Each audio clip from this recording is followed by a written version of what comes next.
So Microsoft has announced that they're going to reveal the next generation of Xbox on the 21st.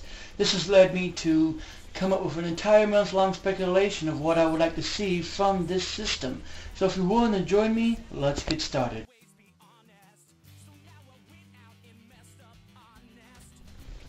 So with the 21st, basically right around the corner, we have a lot of speculation about what's going to be going into this system. We've heard all kinds of rumors from always online to no backwards compatibility, etc., etc. So let's go ahead and let's address that right now. The idea of always online, first of all, is kind of silly, but work with me here because the 360 already is kind of always online if you think about it. Because every time you turn on your 360 and you connect to your profile, at least I know this is what it is with me, I am connected to Xbox Live. Even if I'm playing a single player game, it's still showing underneath my name that I'm playing this game. This is what I'm currently doing, even if it's a single player game.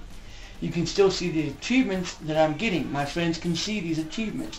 And because I'm hooked up to Facebook, they post to my Facebook. It's online, even though I'm playing a single player campaign. Now, so it depends upon what they define as always online. If they're talking about always online, as in you have to have an internet connection or you can't use anything, that will be a very poor decision on Microsoft's part. I'll have to say, I've seen many YouTube videos and I've gone to many forums on the subject, and I have to agree with some people, especially in my area in particular, where I have very spotty internet. It's very bad. Sometimes I lose my Xbox 360 connection while I'm watching Netflix or something. You know, it's just weird like that. And to have it always be online, basically say, if you're not online, you can't play these games. You can't do this. Well, I don't know how I'm going to feel about that. It depends on how they use it, because in a way, like I said, the 360 already does it. I mean, I have to be online to watch Netflix. I have to be online to download a game, you know. So in that sense, yes, I'm always online.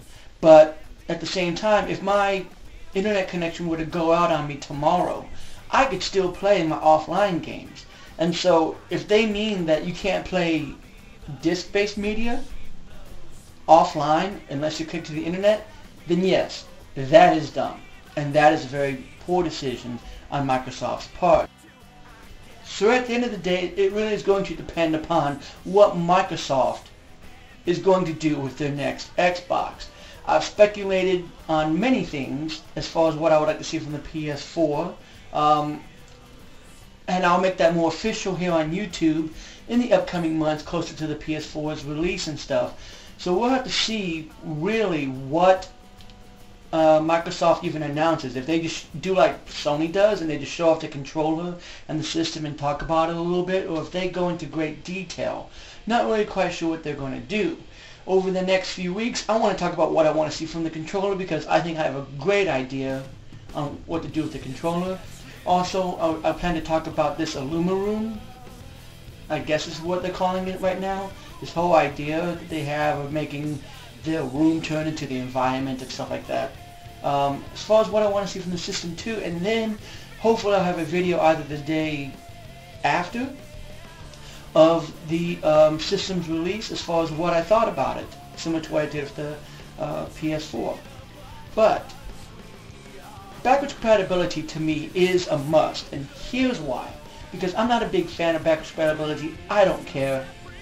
You know, they basically said, hey, the PS4 isn't going to be backwards compatible, and I don't care, because I'm a collector. I've got the PlayStation 1, I've got the PlayStation 2, I'm going to keep the PlayStation 3, etc., etc. So whether the PS4 does PS3 games or not that big of a deal. But here's the reason why I want backwards compatibility, especially in the generation that we live in now, and it's because of what Microsoft started with achievements. Because they started this whole achievement thing, I worry about how that's going to affect, because if I carry over my Microsoft Xbox account, I'm paying these people money every year to keep Xbox Live, and then for them to tell me, well, you can't bring over your games. Why am I paying you then? do I have to give you another subscription? Is that what it is? Is there going to be 2 subscriptions now? One for the 360 and one for this one? 'Cause I'm not going for that. And then later on, when they drop the support for it because it's not compatible, the games that I have now that I haven't gotten around to doing or haven't gotten around to getting the online achievements for them, I've basically been screwed out of online achievements. I've been screwed out of getting 100% because I am a completionist. So it really messes with the whole vibe and the whole thing that I have going with my 360 at this point. And that's the reason why I like the Wii and the Wii U, because it's backwards with the Wii, it's backwards compatible with the Wii. And anything that I currently have on the Wii that I haven't finished, or if I decide down the road to get my hands on a Wii game that I haven't played yet, I am not at a loss. I don't have to pull out another system and do that. And with the 360, when they drop support for it, because they will drop support for it like they did with the original Xbox, if the achievements don't carry over and there's no backwards compatibility, then I have no reason to invest money into these games. You know what I mean? I said it before, the PS3 still has a free online network, so they can keep it going, and you can still play games like Uncharted 3 and, you know, all your favorite online games and stuff. You can continue to play them because it's free, so it's not like, you know, anything like that. But Microsoft, you're paying for, so they should allow you to continue to play your 360 games and play them online. That's what I think anyways. I also think it's about time, and this will be something that might go into what I want from the system, but I think it's about time for something new. You know, I mean, we saw Sony break the mold with the PS3, giving us Blu-ray disc technology. Now the Wii U is using their own proprietary Blu-ray discs. And what I liked about it is the fact of, like, you don't get the same problems that the 360 had, where L.A. Noire is 4 discs, because the 360 can't handle that kind of technology, but it's 1 disc on the PS3. And something like Metal Gear Solid 4 coming over to the 360 would probably be like, you know, 5, 6 discs. It would be insanely large.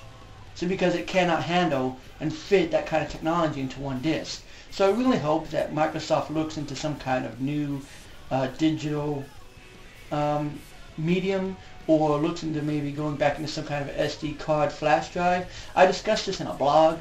It's something I'll go over later when I kind of want to see from the system, or they can even use Blu-ray discs. But I do think that it's about time that they do something instead of using the DVD things, you know, because using the DVD discs really limits what they can do. You know, I mean, when a game can be 1 whole disc on a PS3, or 1 whole disc on a PS4, or 1 whole disc on a Wii U, and people are going to look at it like, well, it's like 3 or 4 discs on this because you're still using DVD technology. It's going to be kind of, it becomes weary after a while. At least for me. I don't like having multiple discs. I didn't like the fact that I had to switch over to a second disc for my Xbox 360 copy of Dead Space 2. But at the same time, you know, it is what it is, because that's the technology that we were in at the time. Moving forward to the next gens, I think we need to see some kind of new technology. USB drives, Blu-ray discs, something. But that's just me. All in all, there's a lot of things that Microsoft could do with their system, and a lot of things that I think they should do with their systems. Realistically, I don't know what they're going to do. I've already talked about how I don't like the idea of always online, depending upon what they mean by always online. Because in a way, we already have always online stuff. You know, our smartphones are always online.